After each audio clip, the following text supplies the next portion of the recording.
Hey everybody, Stippling Vaughn, and today is the last day of 2022. Tomorrow will be January 1st of 2023. I am working on the Wraith of God Blood Hunters, Aaron Lepresti's IP. He has not stated whether this is whether he's going to actually do the art contest or not. I am going under the assumption that it will be a fan contest, and I'm starting it now. So, like I said, today's the last day of 2022.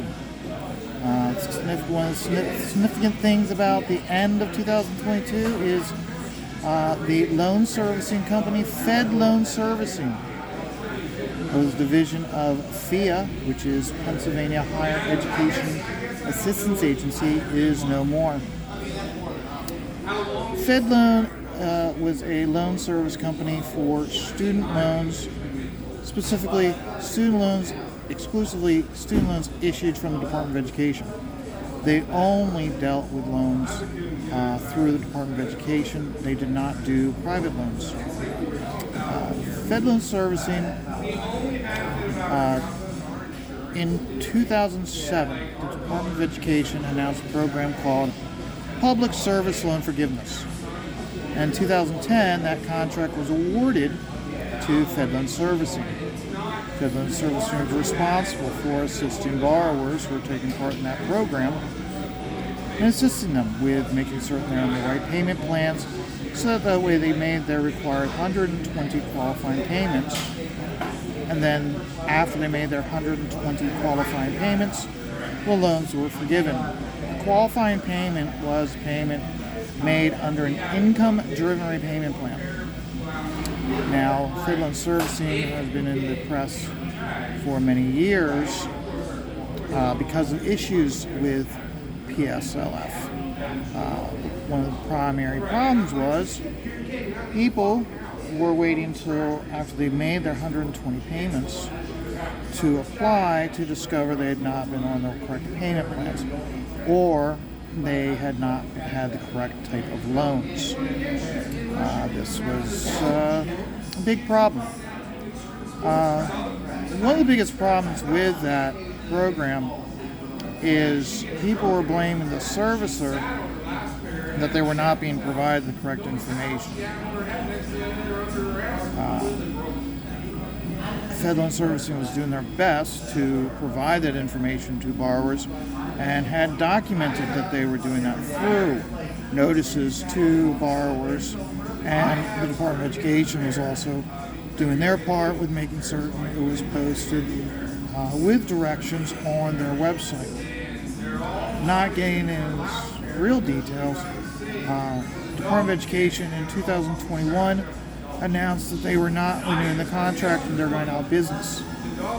All borrowers' loans were transferred to other servicers.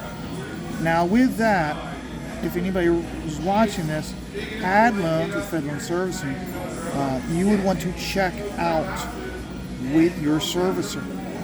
If you're not certain who your servicer is, you can go to the Department of Education's website, studentaid.gov, log into your account at studentaid.gov, and it notifies you who your servicer is.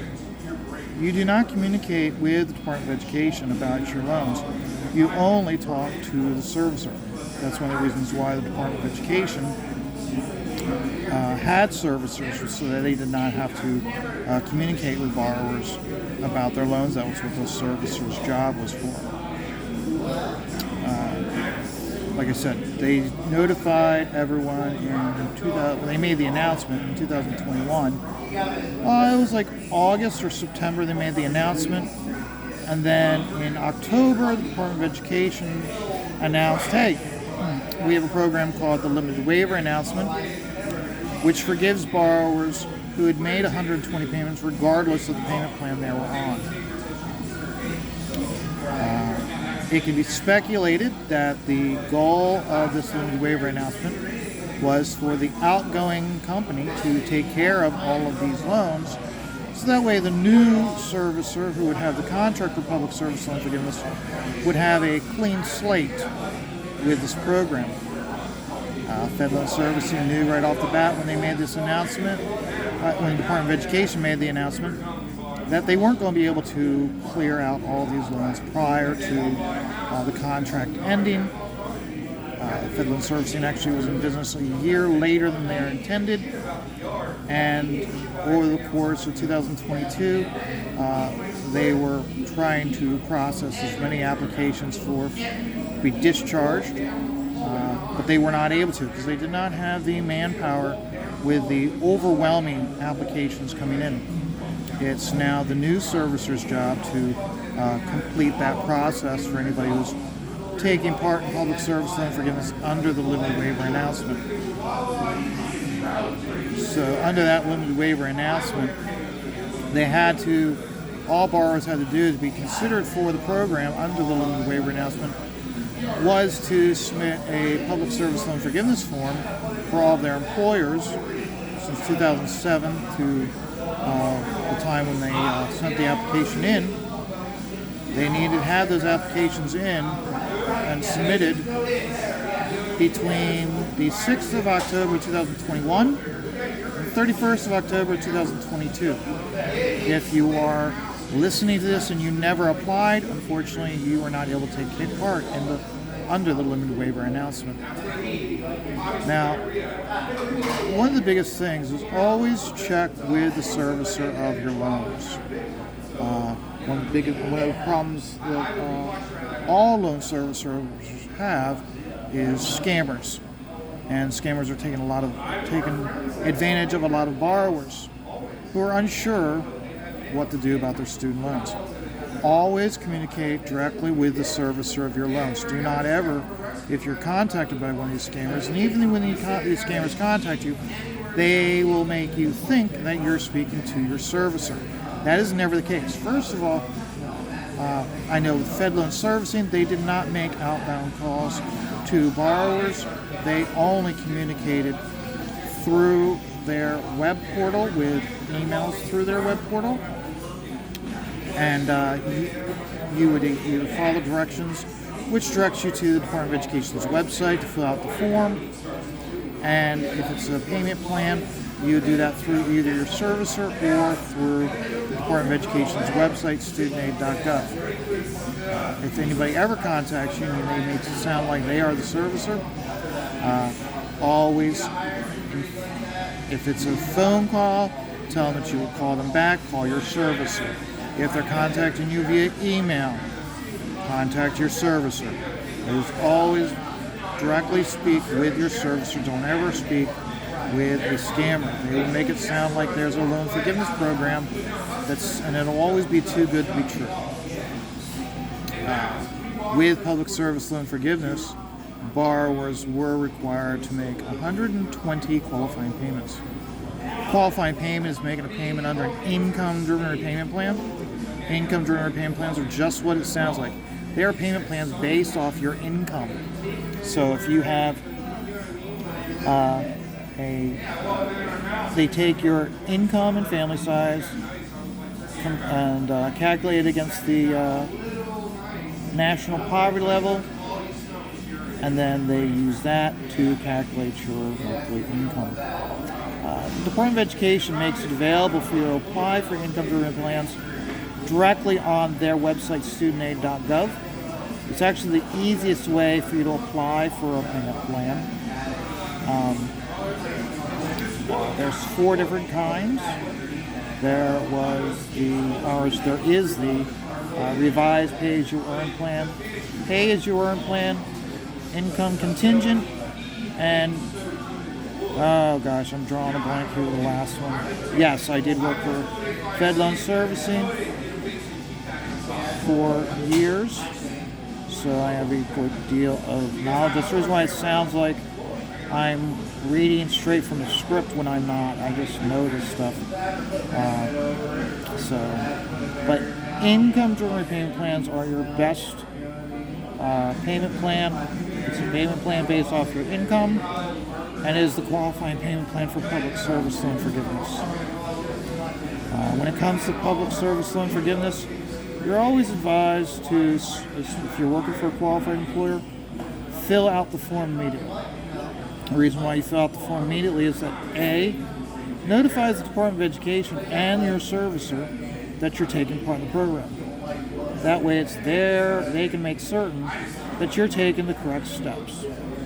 One of the biggest misnomers, and this irritated the hell out of me, this is where, before this whole misinformation and major news sources providing you with incorrect information, where it became aware to me long before I discovered Comicsgate and cancel culture, was when the news organizations were writing articles about public service loan forgiveness and its failings. The worst thing was, these news organizations were not giving the correct information.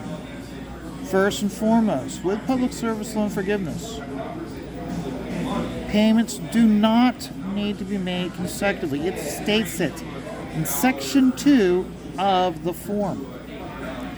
It is irritating when you are used to relying on the news to give you the correct information, but then once you have the knowledge, you're reading these articles, and it's like this article is giving you so much incorrect information that the journalist that wrote it was too effing lazy to even read the goddamn form. It states it right in Section 2. For public service loan payments, neither payment nor employment have to be consecutive. So if any news organization tells you these payments have to be made consecutively, they're wrong. They're dead ass wrong. Always deal directly with, when it comes to information about your loans, don't rely on the news. Okay? 9 times out of 10, they're dead ass wrong. Always deal directly with your servicer, and don't think that your servicer is not going to be giving the correct information. Remember, these services, whether it be Ed Financial, Mohila, AidVantage, Great Lakes, Nelnet, all the policies and procedures in which they conduct themselves are not their policies and procedures. These are policies and procedures by the Department of Education. These are their policies and procedures. So if you think that the servicer that you have is not providing you the correct information, keep in mind, the information they're giving you is not their policies and procedures. And them saying no to you isn't them saying no to get more money out of you. They're abiding by the Department of Education's policies and procedures. That's one of the most irritating things. Again, you think that you're being provided the wrong information by the servicer? No. These are the policies and procedures. So when you think that the servicer doesn't want you to succeed with paying off your loans, these are it's not their policies and procedures. That was one of the other things. It's like you're telling the borrower no, and you're giving them the reasons why, and they think you're lying to them. When you were not lying to them, these are the policies and procedures that aren't of your making or your company's making. Perfect example of this is Department of Education with the Biden forgiveness. When the Department of Education made that announcement, that's all it was an announcement. When they set that up and made that announcement, there are absolutely no policies and procedures in effect with the servicers. It took quite a while for the servicers to be notified by the Department of Education what the policy and procedure was. So when you hear in the news, or you read on the Department of Education website of an announcement, okay, many times it is just that, simply an announcement. There are no policies and procedures in place yet. You have to wait. Sometimes you have to wait up to a month for there to be policies and procedures in which you'll be able to take action upon. So I was very, I don't want to say adamant, but it's one of those where it's like, think of it this way. It's very frustrating when someone makes an announcement about something, but yet you're the one that has to implement them, and you don't even know what the policy and procedure is because the organization that made the announcement hasn't come up with the policy and procedure yet. So, if anybody has questions about public service loan forgiveness, you'll want to contact the current servicer for public service loan forgiveness. That is Mokila. If you have questions about your loans in general and or like payment plans, always deal directly with your servicer. If you're going to get yourself on a payment plan based off your income, you will be advised to go to the Department of Education's website and fill out the application there. Same thing with the public service loan forgiveness application. You want to fill it out on the Department of Education's website. And follow the directions. Contact your servicer if you need assistance because you don't understand something. That's what they're there for. That's what they're contracted to handle. I may or may not do another video tomorrow about both student loans and FedLoan servicing. May not. I don't know. But no, FedLoan Servicing went out of business. They ended their contract with the Department of Education. There is no getting a hold of them.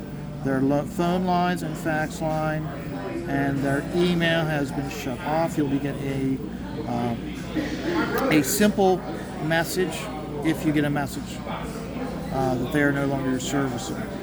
So, to anybody who had their loans with FedLoan Servicing, you still have to pay back your student loans. They're just with a new servicer. So, and yes, I know it's very stressful, but hey, life is stressful. So, remember, just take it all one dot at a time.